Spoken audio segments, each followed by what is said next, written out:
Originaire de l'Algérie, Siem Ben Ali rêvait depuis longtemps de se lancer en affaires et de partager l'un des secrets de beauté des femmes berbères, l'huile d'argan. Aujourd'hui, elle est à la tête de BioSecrets, une entreprise qui marie beauté et développement durable. Moi, personnellement, j'ai eu la chance de venir ici et puis de tout recommencer à zéro. Oui. Mais ces femmes, elles continuent à se battre pour avoir le minimum. Et c'est très important pour moi de contribuer à cette émancipation. J'en suis très fière. Les femmes berbères, c'est une tribu et c'est une communauté qui est très défavorisée. L'arbre d'argan pousse seulement dans le sud du Maroc où ces berbères vivent.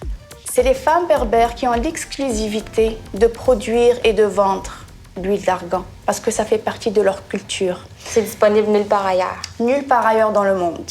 Et ces femmes berbères, elles étaient condamnées juste à ramasser du bois ou à garder les animaux, à garder les moutons, ou garder les chèvres. Mais depuis qu'elles se sont organisées dans des coopératives, elles travaillent, elles ont un revenu, elles sont autonomes, elles se sont émancipées.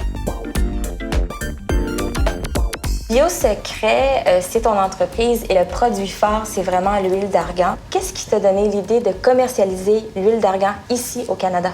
L'huile d'argan fait partie de ma culture. C'est une huile cosmétique et thérapeutique qu'on utilise en Afrique du Nord depuis des centenaires. Donc, quand je suis venue ici au Canada avec le froid et la différence de température entre l'Algérie et le Canada, on parle de plus 40 à moins 40. Oui, quand même. J'avais peur que ma peau se transforme en cuir.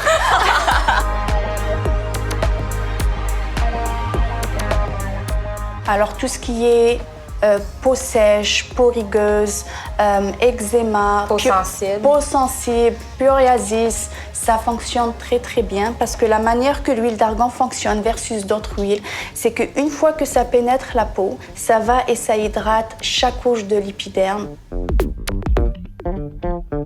Siem, est-ce que tu peux nous parler de la fabrication de l'huile d'argan parce que ça se fait quand même en plusieurs étapes? Oui, et puis le processus est très très long. Alors, j'ai avec moi des fruits d'argan que j'ai ramenés du Maroc. D'abord, ça, c'est le fruit qui est séché. C'est la première étape. Le fruit est récolté de l'arbre. Ça ressemble un peu comme une olive et puis est séché sous le soleil. La deuxième étape, c'est d'extraire ça, qui est comme une espèce de noix. C'est comme une noisette, en effet. Une noisette, dont la coquille est très très dure. Et c'est là où commence le laborieux travail.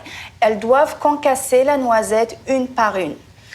Avec des outils de pierre. Et c'est cette amande qui est mise dans un espèce de moulin de pierre aussi. Donc, ça nous donne une pâte assez consistante. Et puis là, elle rajoute de l'eau et elle commence à malaxer pendant des heures et des heures et des heures pour séparer la pâte de l'huile. Donc, c'est vraiment de l'arbre à la presse, à la bouteille. Rien n'a été rajouté, rien n'a été enlevé.